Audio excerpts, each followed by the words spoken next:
Hey guys, you back with a battle report. Yep, it's been a long time, but yeah, I've just had a lot of stuff going on. So today we are playing Warmachine Hoardes. That's right, busted out the circle, and today I am playing Cryx. So it's going to be 25 points, and let's get to the battle. It is Killing Fields. Yes, this is the part where you tell us what you brought. What is this? Hoardes. Mortenebra. Headless Death Jack. You know what? There's his head. Yes. Okay.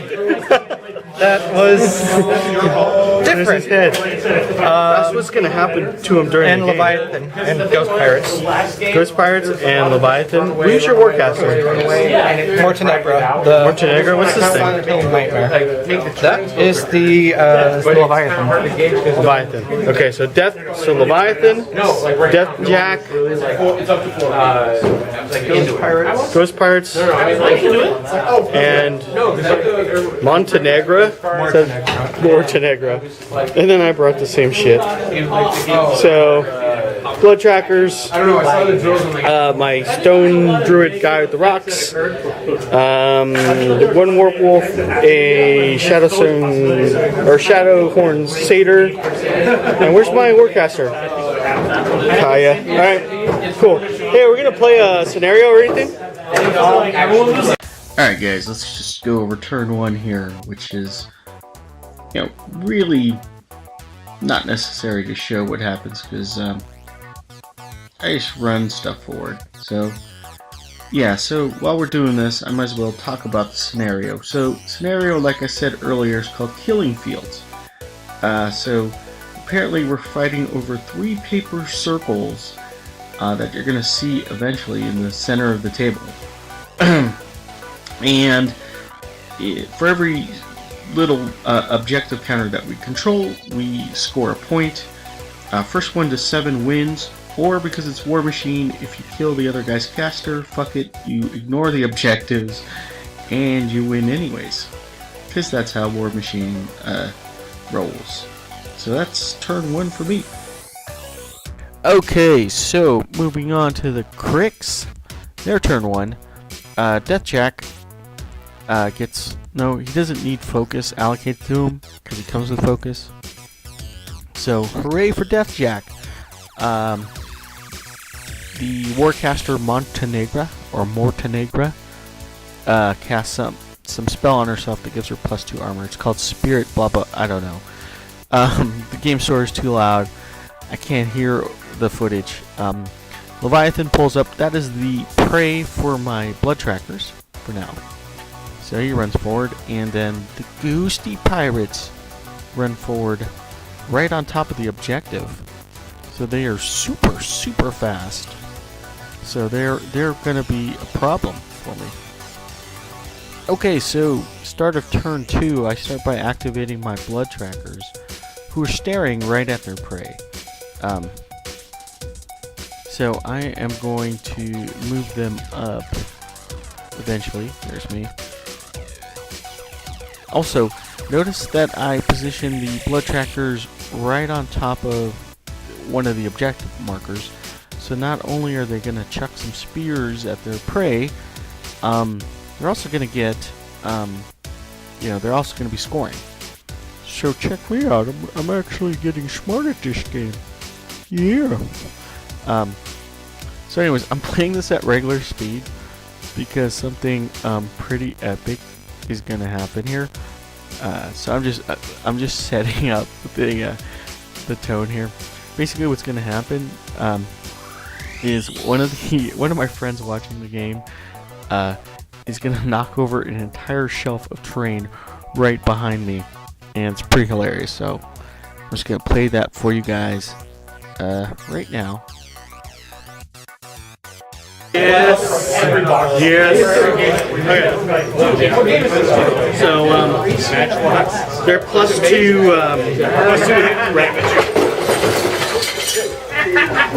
Whoa. Oh! Sorry about that. Can't, Phil.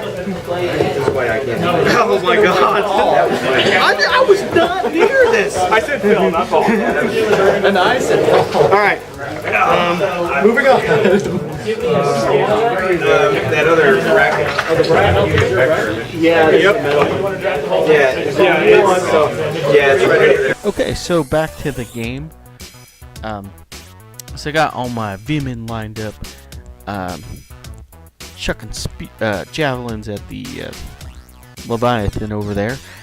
And I think they needed like 4s to hit, something ridiculous like that. So, because they're the prey, the Leviathans, their prey, they're like +2 to hit, and the weapon mastery gives them auto boosted damage. It's pretty insane there. So you can see me rolling a ton of dice, and they just waste that sucker. So the girl's doing pretty good. They're scoring an objective, and because of Nuala, they get to kind of reform. So they kind of head back so they don't get countercharged by anything. Moving on. Let's see. I think I activate the goat, who's jumping over the girls. So he's gonna line up for a possible attack run later on in the game. And then I activate the shifting stones. They shift ever so forward, just in range, so I can cast Rock Hammer on those group of ghost pirates holding the objective. Of course I miss, so it's going to deviate. So it goes back a couple of inches, not too far. I clip the back 3 with that, and even at half strength, I was able to kill even their unit attachment guy. That's pretty awesome. So 3 guys dead off the 1 spell. Oh, here, yo. Yeah, let's go. I can't hurt those guys, so. True. Oh, God. Yeah. Actually, I need a way to kill those dudes. I can't do it again. So he can't do it, right? Because he's not magical? Yeah. Alright, I'm going to declare charge. I don't think that's 11, but screw it. Oh, it is. It is, son. Right now we both be fighting. Bam! Oh. Alright, so after I declared that charge, I realized that I could pre-measure my control range, and the Warp Wolf would actually be out of her control range. So I take back my move, which, was pretty gracious of Mark to let me do that. And I just moved Kaya up. So Kaya didn't really do anything. She's hiding behind a rock. Then I charge the Warp Wolf in. Going balls to the wall because we're playing Warmachine, yo. And I'm going right for the Death Jack. It's a suicide mission, I know. But I figure Death Jack's going to at least spend a turn killing that Warp Wolf. He's probably going to do it, so I dump, so much fury on that beast. I basically tucker the little guy out, knowing that he's going to die. And, so I don't care about, that fury, so, yeah. So he's pretty much dead, but he did do some damage, so that's okay. Alright, so here we go, Cryx turn 3. Mark starts with activating his Warcaster, and he's going to cast Overrun, which I guess when you kill something, you're allowed to reroll hits or something.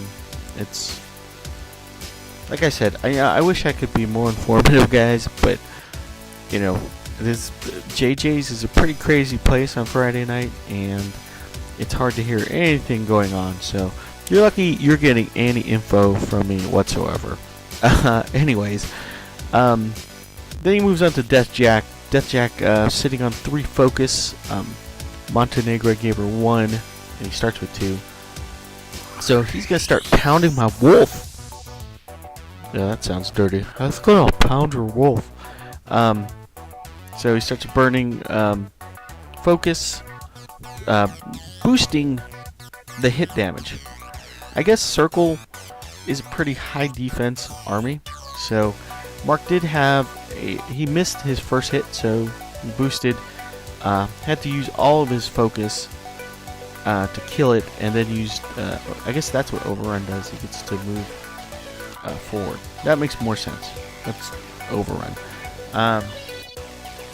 Next, he activates the Ghost Pirates, who charge Kaya, and they ran out of frame there. The important thing is he left the objective, so he's going for the caster kill on turn 2.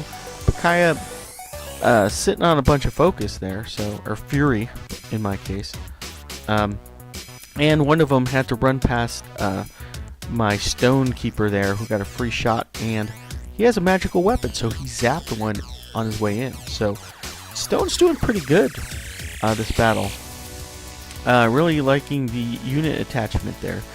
But anyways, he hits Kaya on the first attack and does a single point of damage, and puts her on fire. The other hit was more severe, so I had to transfer it. It's like 14 points was transferred to my goat. So my goat's already down a stat. I think he was down body at that point. And then he casts a spell on the blood trackers, which is going to kill him. Well, not all of them. He killed, I believe, one model with that spell. Okay, so moving on, my turn 3. Feeling pretty good because, I think I can win by the objective. I do have an attack run with the goat on his caster, but honestly, that never works out for me. So instead, I plan for the run just in case. My real goal for this turn is to position the girls so that they can do some damage to Deathjack, and then use their follow-up move to score another point, which they do. There are a couple of them are in range, and they do some pretty heavy damage because Deathjack is their new prey. So peppering up Deathjack, because the Warp Wolf did damage to him, but unfortunately Deathjack heals every time he kills something, and it's really hard to take down that model, so it's going to take a concentrated effort. Anyways, moving on to Kaya. She's going to burn most of her fury taking care of the Ghost Pirates, the remaining Ghost Pirates there. It's going to leave her with 1 fury left, but at least I don't have to worry about those guys anymore. And I score another objective point by moving my goat onto the second objective. And I use the stones to teleport Kaya away from Deathjack, which is always a good idea. And then they cast Rock Hammer on nothing because they missed. Okay, so let's go over Cryx's turn here. So Mark is going to start to concentrate on taking out my blood trackers. And let's be honest, they're kind of the all-stars of this battle so far. Taking out Leviathan in a single turn, that was pretty huge. I've actually never been that successful with them. And with Nuala in the mix, it gives them that extra 3 inches. Just can kite them out of charge ranges. It's pretty freaking cool. So he's going to start by activating Montenegro. I keep wanting to say Montenegro. Anyways, she's going to cast a spell. I think it's called Doomweaver. Correct me if I'm wrong. And it's going to take out a blood tracker.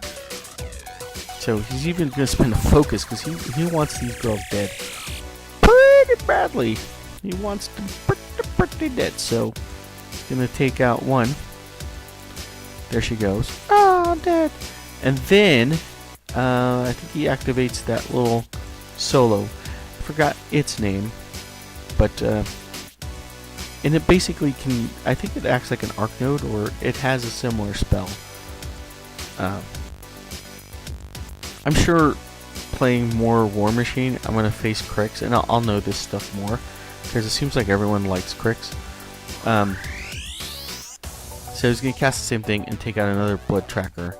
Even in the sped up footage, I don't know why it's taking so long, but that's basically what happens. Then Deathjack activates and it's like, oh, angry at the blood trackers. Going to take you out, you stupid bitches. So here he goes. Runs into combat. And he takes out 2. Here's where I think he kind of screwed up, is he could have positioned the Deathjack on the objective marker. So he could have taken out both girls, or at least 2, and scored a point. But that was kind of bad positioning on his part. And even though he got what he wanted, which is to you know, take out a few of my blood trackers, yeah, he didn't score. So okay, so back to Circle. Basically, I have one objective this turn besides scoring the objectives, and that is freaking murdering this Deathjack. So basically what I decide to do is, yeah, I'm going to activate the girls first. So blood trackers, I still have quite a bit, even though Mark has targeted them pretty much since I killed his Leviathan. So yeah, I don't understand. Even with the sped up footage, it's like, yeah, this footage is sped up, and eventually my hand should move into screen. There we go. And I start by activating them, and they're gonna form a little firing line here, as they're gonna chuck their javelins as hard as they can at their newly announced prey, which is the Deathjack. So if I can get, you know, a majority of them to hit, and as long as I roll average, should be okay in this situation. I actually start with a pretty good rolling streak. I think that I hit the first 4 times and do damage to that Deathjack. After that, it starts to fall apart though. I miss with one, and then basically I miss with one, I do 0 damage with another one, and then it's down to the last girl, who basically has to do, you know, quite a bit of damage on a single roll, and I get the Deathjack down to 3. So close, but no cigar, unfortunately. I do have a backup plan though. I'm gonna shift the stones so that they're scoring the objective, which is right. That's pretty smart. And then cast Rock Hammer with the Stonekeeper, and then